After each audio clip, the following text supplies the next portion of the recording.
Well, I think if you are a fan of cars, especially old cars, classic cars, you're kind of obsessed with some of the features of them. Badges and ornamental features that, in some respects, do nothing for the performance of the car, but add to the desirability of particular models.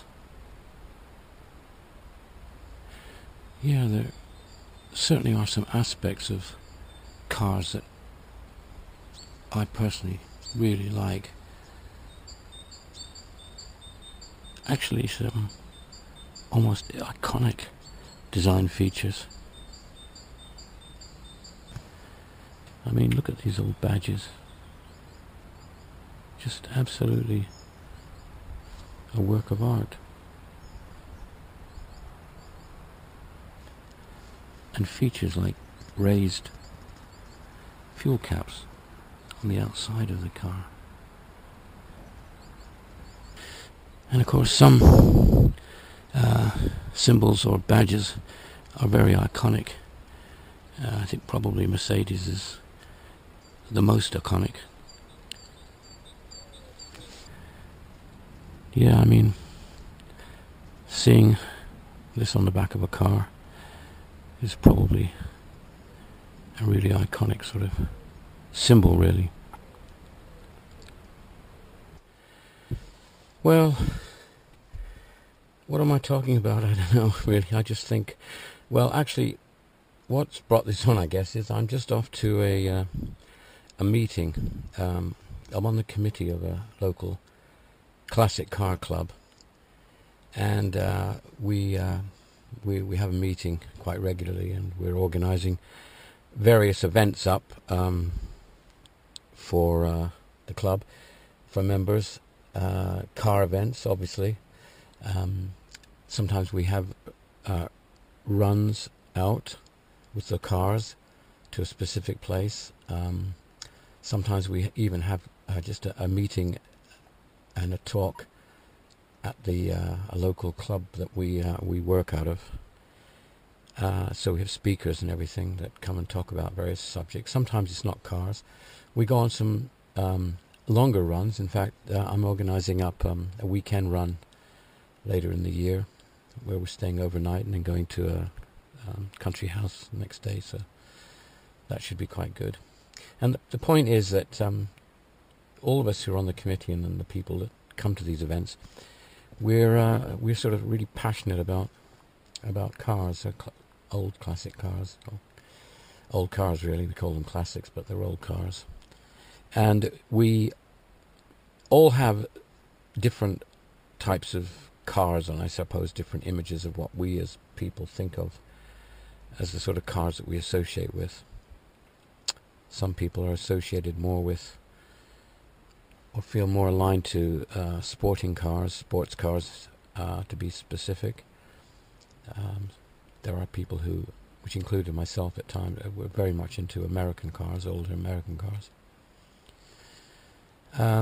Some people like old British classics, and I'm leaning towards those now. Personally, I've never really been that much in love with sports cars or speed. I like limousines, or I don't mean long stretch limos, I mean bigger saloon cars. Hence I like this Mercedes and my Jag and that sort of car, and I've had lots of big cars in my time. But the point is that there's this passion for cars, and also I think goes with it is a passion for mechanical things, machines. I think it's a male thing. And these cars, I think, like the passions you have for a woman, these cars take different forms, and different features of cars sort of grab you, and you feel a strong attachment or attraction to rather, should I say, really, to these sort of items of design. It's quite interesting. I mean, you know, you get attracted to a particular woman, whether it's the colour of her hair or shape of her face, whatever. And same with a car. I think there are different features of cars that attract people. You know, sometimes it's to do with the radiators, the shape of the size of the car, the dash, the sound of the engine, of course, is very much a major part of an attraction, and the way that the car handles. But really, I'm talking about the visual effect, really, in this particular little ramble. And a ramble it is, so I think I should stop here. So I'm going off to a meeting at the club, and we will see what things we'll be talking about. And let's say there is something coming up this weekend. It's a sort of a car run where we're all meeting up, and we'll be giving a final destination and a route to get there. So that's what we'll be doing this weekend. Okay then. So we've got the Volvo here, and we're going to put it under here.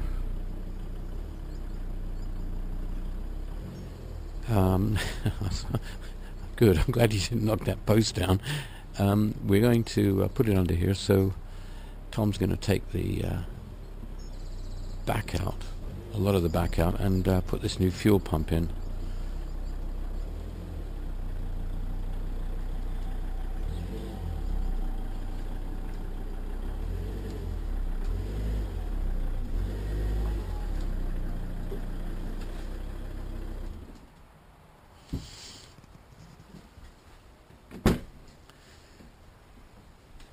Right, well, this door opens fine.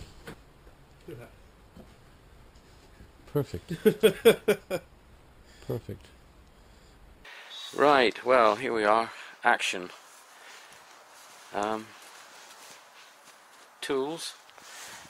Oh, and look at this. Right, but what we've learned from this is possibly... Let's go around the other side. Right, what we've learned from this is possibly a bit worrying. So this is the only place you've seen mice, eh, Tom? Yeah, so where the foam was, I think they literally just come in to nick it for bedding. Yeah. That little patch in the middle there. Yeah. I've gone through the wires, I can't see anything. But here's the wires which goes to the fuel pump. Now, let's just think about that. So if there was a break in the wires to the fuel pump, that would stop. That could be. Yeah, that mean there'd be no power to the fuel pump, so... Yep.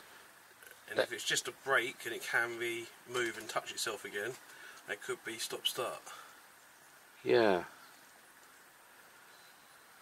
Now... It's pretty clean, so they haven't been living in here. No, that's true. So the likelihood is that they haven't done anything. So, can we see all of the wire? It's from your hand. Yep.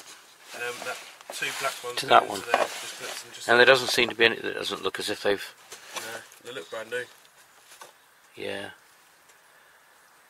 All right.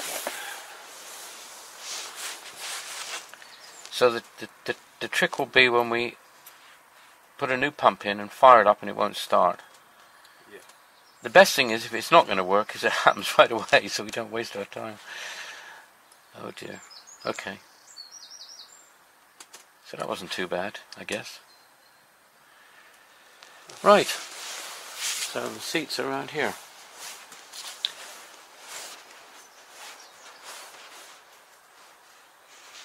Three seats, right. 3 seats, the foam which covers the fuel system. Yeah.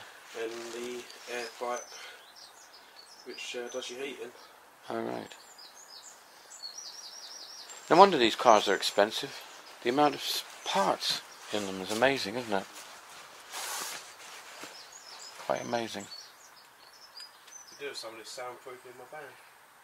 Yeah. The floor looks alright. Yeah. It's like a new car. Yeah, that is the floor, isn't it? Yeah. So I say that structurally this car is fine. Basically, mechanically, it's just electrical, isn't it? Or something, I guess. Alright, well, we'll see what happens. Okay. Right. So, you're taking it out and doing it again? Yeah.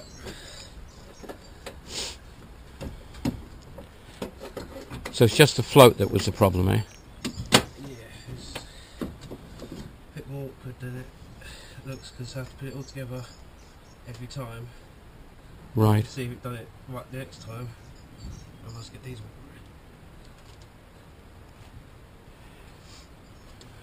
Bit of a pain. There's a float both sides as well. Is there? Yeah. Oh. I'm playing with this side first until I believe that this float is okay. Yeah. And then I'll go that side. Alright. And see if that floats. But the engine started up and it was fine. Yeah. Runs nice, but it's saying we've got no fuel. Yeah, well, that's not so handy, is it?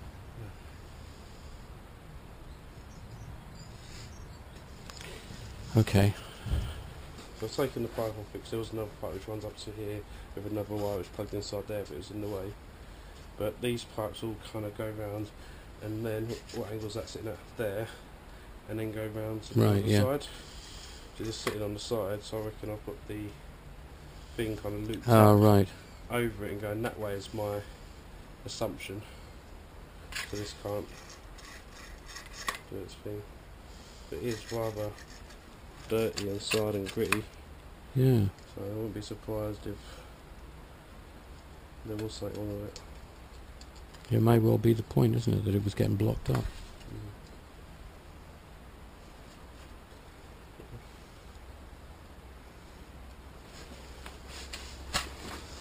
But when it sits in like that, to go vertically up, these are actually kind of holding it back inside. Just trying to get it to go vertically up, out, with two pipes attached to it, and that back through the hole, which is only this round. Yeah. It's a pain in the ass. Well, I'll leave you with it, so you can swear on in private. Not swear on camera. No. Is that the from the old one then? Yeah. So I unplugged it from this one, and then used it. Yeah. To pull the other one through. Oh right.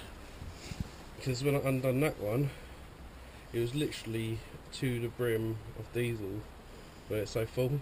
So if I put my arm in, it would just all come out. All right. So there's two floats, is there? Yeah. So one tells you how much you've got one side of your tank, the other one tells you the other side of the tank. So you're not sure which float's not No. So it's probably just one with any luck. But I need to get... No, my luck it'd be the one I'm not doing. Yeah, okay. Yeah, alright, well I'm definitely not going to be here. Okay, well good luck. Cheers. Okay. Right, so the floats are okay working. Not showing on display, but they're moving and they're floating. When you put the ignition on, nothing happens, eh? No.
That's not good. They're both got floats. I say they're both in there, they're both floating as far as I can see. Yeah, but that... There should still be a reading, though, shouldn't there? Yeah.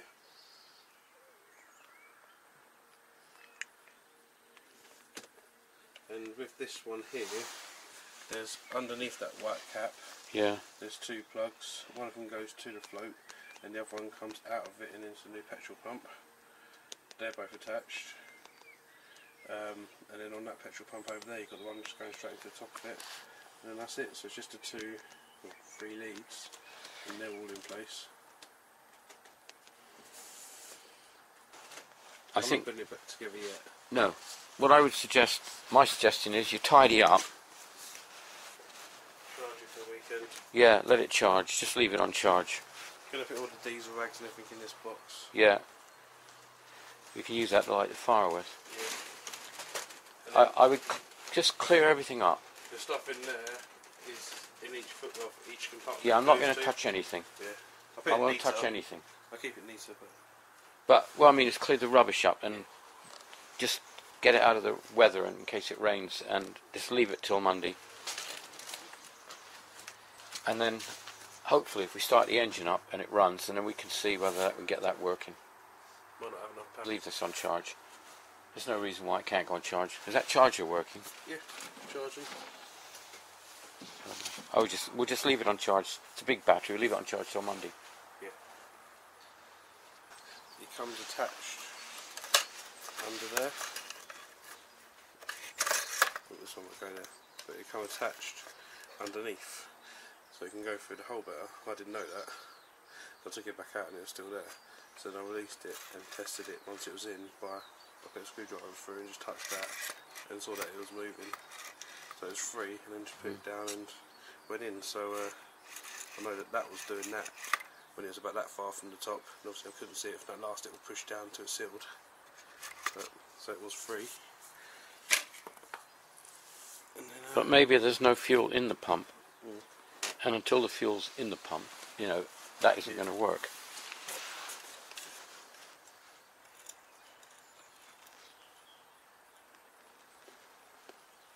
Because you've put a new one in. Sorry, you've taken it out and put it back in again. That's what I'm getting at. Yeah. I mean, that's possible, isn't it? It's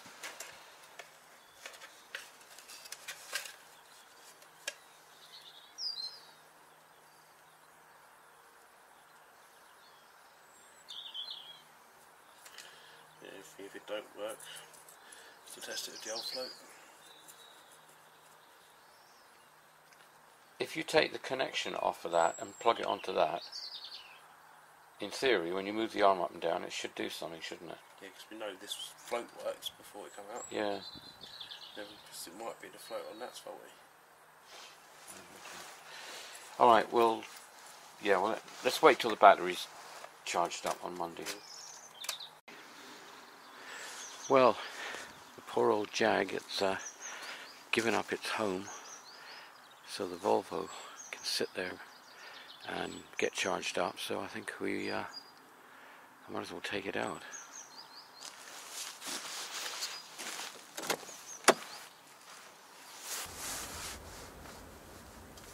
Right. Well,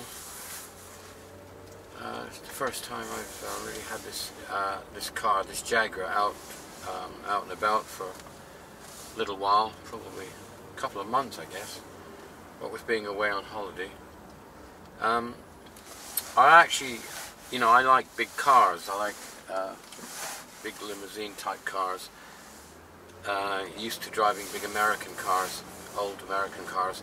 But this particular one, though it's a big car, it's a long car, when you're in it, I mean, you're very low to the ground and a very snug driving position here, and it feels very sporty. In fact, you're feeling like you're driving a little sports car, really. Well, it does to me. So it hasn't really got the big limousine type feel about it that I really kind of like, though. But the car drives, effortlessly. It's a very simple car to drive. I mean, the Renault Aventine is lovely to drive like that, but of course the Renault is manual, and this is automatic, so There's literally nothing to do here, is there? I mean, it's very responsive to the throttle, much more responsive than the Mercedes. The Mercedes is very sluggish when you pull away, whereas this car isn't. This car pulls instantly, which takes a bit of getting used to. Sort of knocks you back in your seat when you're not used to it.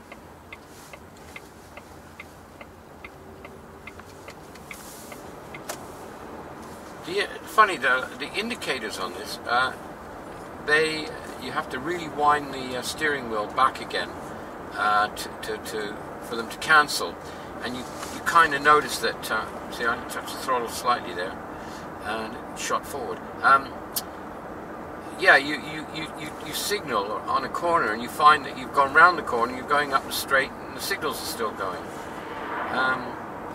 Funny, some cars cancel really quickly, you know, depending on how many cancellation lugs they've got, I suppose, on the mechanism.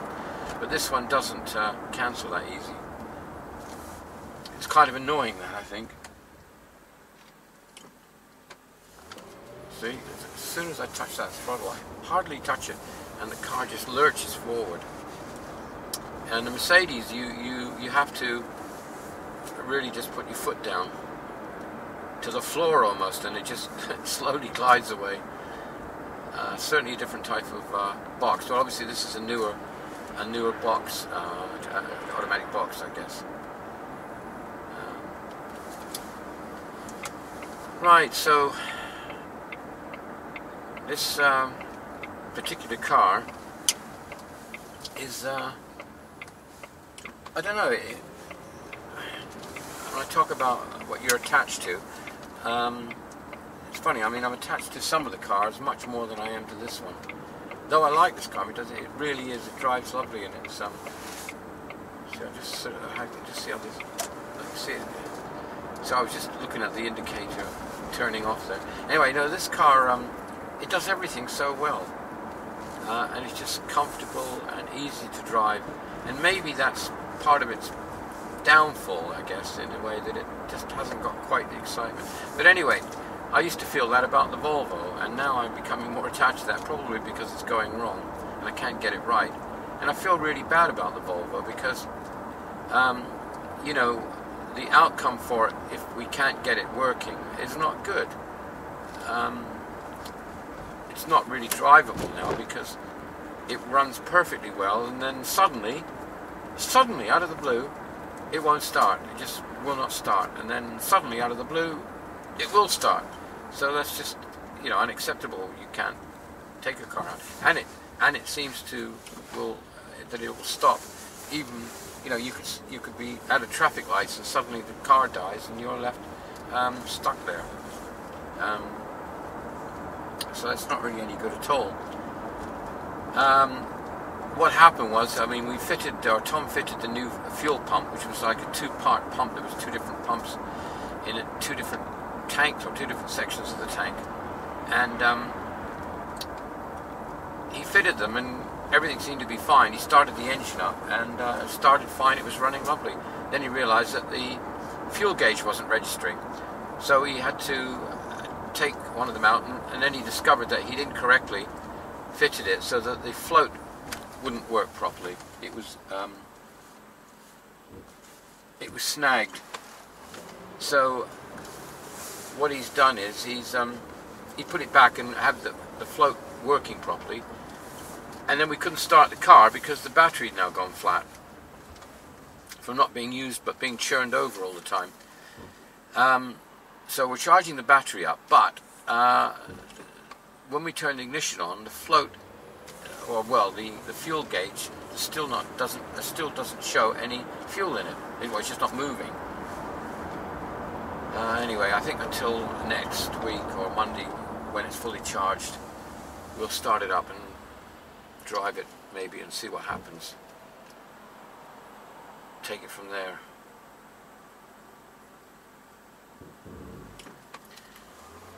But it's a pity because that particular Volvo is a car that I wanted to use, especially in the bad weather, because it's, out of all my cars, it's one car that I don't mind getting dirty so much, and it's obviously good in mud and it's good in snow or anything like that.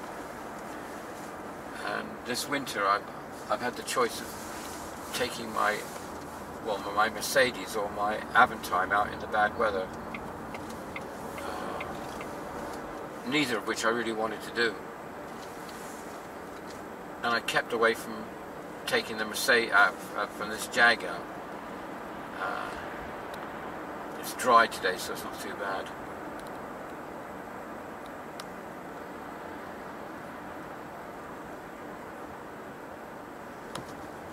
But and the Jag's very quiet. Certainly you can't hear the engine. It's a sort of whine in the background, really.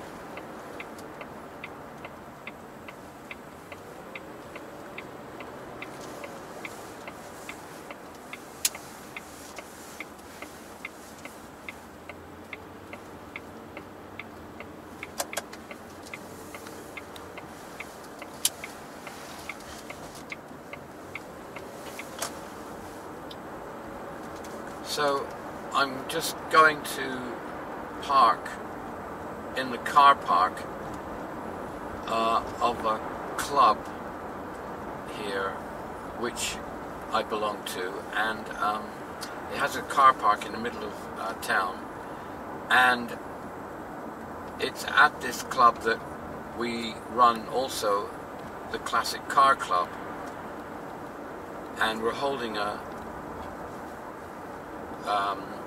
there's a meeting tomorrow of I think there's going to be about 40 or 50 classic cars from another club mainly that are coming here to use our facilities for lunch at the club, and then we're going to go off and drive somewhere.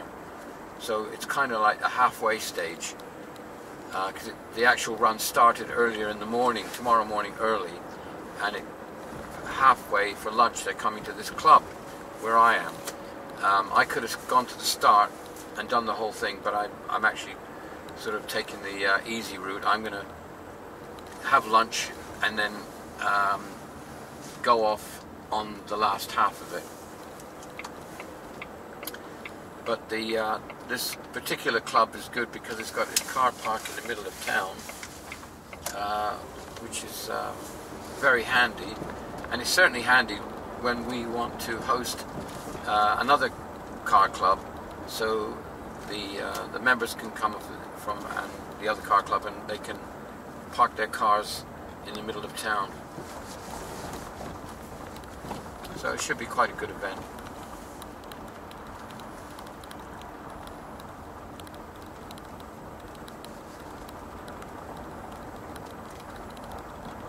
And this is the beautiful town of Bury St Edmunds. It has a cathedral, and that's it there.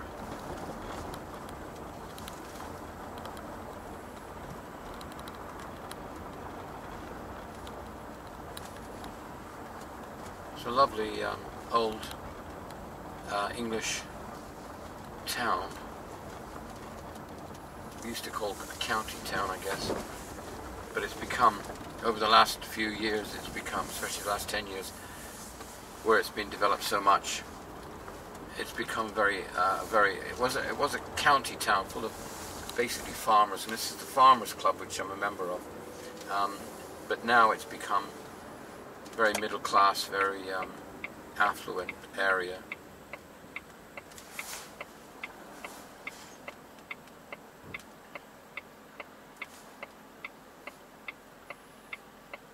A lot of development around the town.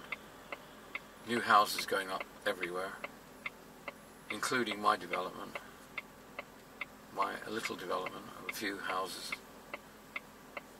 that I'm doing at the moment. Hopefully get on with it a bit in the next few weeks.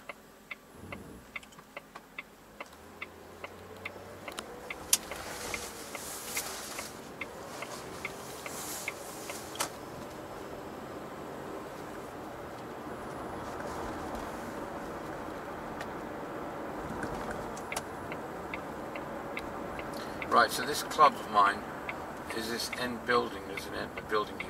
I don't think the camera can see it, and it runs all the way up here in this street. So it's an old Jacobean building, I think, really originally.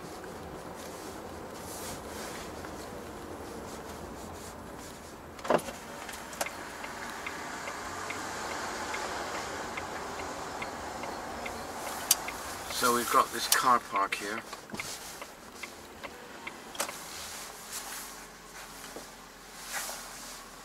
Got a card.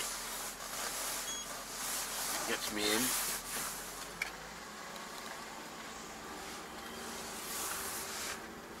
And then tomorrow this car park will be, or it should be, hopefully, be full of classic cars. And the actual club is down there.